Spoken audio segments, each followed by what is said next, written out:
จงอย่าตัดสินชะตาชีวิตของคุณครับด้วยเหตุการณ์ในอดีต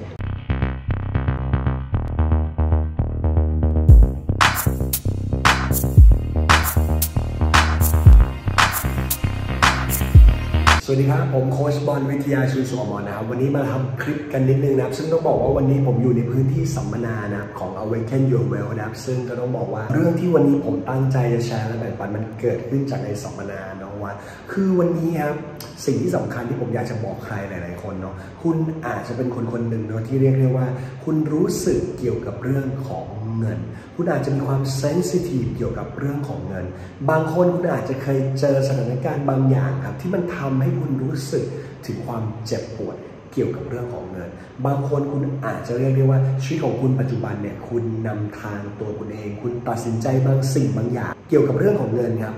ด้วยประสบการณ์ในอดีตที่คุณอาจจะเคยเจอมาแต่วันนี้ครับผมอยากบอกว่ามันไม่ได้ผิดหรือถูกนะครับที่คุณจะเป็นแบบนั้นแต่สิ่งที่สำคัญเลยครับที่คุณไม่ควรลืมครับนั่นคือวันนี้เนี่ยไม่ว่าคุณจะอยากเป็นแบบไหนก็ตามทีคุณอาจจะตัดสินใจจากประสบการณ์ในอดีตไม่ว่าประสบการณ์นั้นจะเป็นประสบการณ์ที่ดีไม่ว่าประสบการณ์นั้นจะเป็นประสบการณ์ที่เลวร้ายหรือทำให้คุณเจ็บปวดมาก่อนแต่จงจำไว้ครับว่าอนาคตเป็นเรื่องของอนาคตดังนั้นคุณไม่มีความจำเป็นครับที่ต้องคาดหวังครับว่าอนาคตที่คุณอยากจะได้มันจะสวยหรูมันจะเป็นไปตามที่คุณคาดหวังหรือเปล่าแต่สิ่งที่สำคัญไปกว่านั้นคือให้คุณคิดอย่างนี้ครับว่าอนาคตที่มันจะเกิดขึ้นครับมันล้วนเกิดขึ้นจากตัวของคุณในวันนี้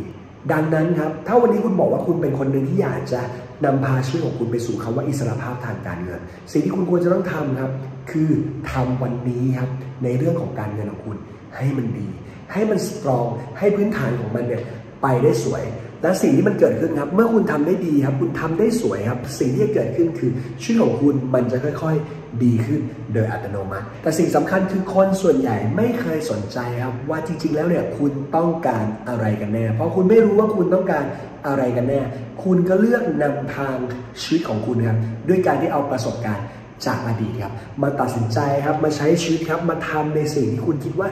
มันถูกต้องอย่างที่บอกครับเรื่องเงินมันไม่ใช่เรื่องถูกหรือผิดแต่สิ่งที่สำคัญคือคุณต้องเข้าใจชัดเจนก่อนว่าสิ่งที่คุณต้องการคืออะไรกันแน่แล้ววันนี้คุณจะนำพาชีวิตของคุณเดินทางแบบไหนดีและแน่นอนครับไม่ว่าวันนี้คุณจะตัดสินใจเลือกนำทางชีวิตของคุณแบบไหนก็ตามทีสิ่งที่คุณควรจะจดจำเลยครับว่าคุณจำเป็นครับที่ต้องรู้และยอมรับก่อนครับว่าวันนี้คุณอยู่ตรงไหนในเรื่องการเงินของคุณแน่นอนครับประสบการณ์ในอดีตอาจจะสอนคุณครับแต่คุณไม่จำเป็นครับที่ต้องใช้มันครับในการตัดสินใจคุณอาจจะสามารถเลือกเส้นทางชีวิตของคุณได้ด้วยตัวของคุณเองนะครับอย่างเช่นครับวันนี้เป็นไปได้ครับที่คุณอาจจะรู้สึกครับว่าเฮ้ยคุณเป็นคนหนึ่งที่เคยลงทุนแล้วมันผิดพลาดคุณเคยลงทุนแล้วถูกโกงหรือใครบางคนเนี่ยเขาเคยเอาเงินของคุณไปจนทำให้คุณครับรู้สึกว่าคุณไม่สามารถได้เงินนั้นกลับมาแล้วทำให้คุณรู้สึกเจ็บปวดทำให้คุณรู้สึกไม่สบายใจเวลาที่มันมีเหตุการณ์แบบนั้นเกิดขึ้นสิ่งที่เกิดขึ้นคือหลายคนคุณอาจจะรู้สึกว่าโหเหตุการณ์ที่มันเกิดขึ้นทำให้คุณไม่กล้าที่ว่าเวลาที่มีโอกาสเข้ามาในชีวิตคุณไม่กล้าที่จะตัดสินใจลงทุนคุณไม่กล้าที่จะนำเงินของคุณครับไปใช้มันเพื่อเหตุการณ์คล้ายๆกันเพราะคุณกลัวว่าคุณจะสูญเสียมันไปผมอยากจะบอกครับว่าคุณจำเป็นครับที่จะต้องชัดเจนกับเรื่องของเป้าหมายของคุณก่อนว่าตกลงแล้วด้านการเงินของคุณเนี่ยที่คุณบอกว่าคุณอยากมีอิสรภาพทางการเงินคุณอยากได้มันจริงหรือเปล่าถ้าคุณอยากได้มันจริงครับหน้าที่ของคุณอาจจะต้องวางแผนสักนิดนึงครับในอดีตคุณอาจจะเคยให้เงิน 100,000 บาทนั้นกับใครบางคนไปแล้วมันก็สูญเสียไปทั้งหมดดังนั้นครับผมอยากบอกพวกเราอย่างนี้ครับว่าถ้าวันนี้คุณจะตัดสินใจลงทุนจงยอมรับข้อหนึ่งครับว่าเส้นทางสู่อิสรภาพทางการเงินมันง่ายที่สุดเริ่มต้นด้วยการลงทุนแต่วันนี้ถ้าคุณจำเป็นที่จะต้องเริ่มต้นด้วยการใช้เงินสมมุติเงินเป็นก้อนเดียวกันคือ 100,000 บาทสิ่งที่คุณควรจะต้องทำคือใช้เงินก้อนเดียวกันเนี่ยครับค่อยๆครับสะสมแต่คุณไม่ต้องใส่มันเข้าไปทั้งหมด 100,000 บาทคุณอาจจะค่อยๆทยอยครับปั้นจาก 10,000 บาทค่อยๆปั้นให้มันโตขึ้นพอคุณมั่นใจ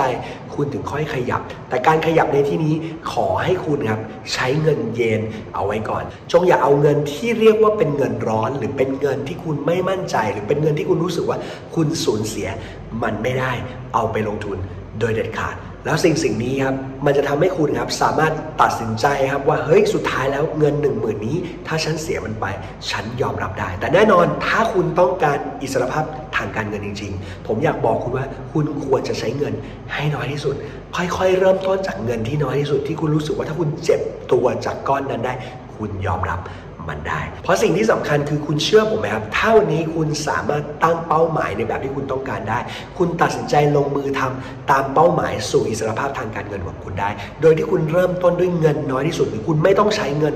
ขึ้นมาได้มันจะสามารถทำให้คุณครับไม่ว่าคุณจะอยู่ในสถานการณ์แบบไหนคุณจะสามารถนำพาชีวิตของคุณครับไปสู่อิสรภาพทางการเงินได้ด้วยเช่นเดียวกันวันนี้ทำไมผมถึงมาทำคลิปนี้เพราะว่าในสัมมนามันทำให้ผมครับเห็นมุมมองบางอย่างครับมันสะท้อนบางสิ่งบางอย่างที่เกี่ยวกับประสบการณ์ในอดีตของคนหนึ่งได้ด้วยเช่นเดียวกันดังนั้นครับจงอย่าตัดสินชะตาชีวิตของคุณครับด้วยเหตุการณ์ในอดีตแต่จงเอาเหตุการณ์ในอดีตที่คุณครับเคยพบเจอมาครับถามตัวเองครับว่าตกลงเราได้เรียนรู้อะไรจากมันและหลังจากนั้นเราจะนำพาชีวิตของคุณเพื่อให้คุณครับยังคงพาตัวคุณครับมีการเงินที่ดีขึ้นครับพาตัวคุณไปสู่อิสรภาพทางการเงินได้โดยที่คุณไม่ต้องเจ็บตัวเหมือนเมื่อก่อนอีกนะครับสุดท้ายและท้ายที่สุดครับถ้าใครชื่นชอบคลิปนี้นะฝากเป็นกำลังใจให้กับผมด้วยแล้วกันนะครับด้วยการกดไลค์นะครับกดแชร์นะครับไปจนถึงกด Subscribe แล้วก็พิมพ์คอมเมนต์เข้ามาที่ด้านใต้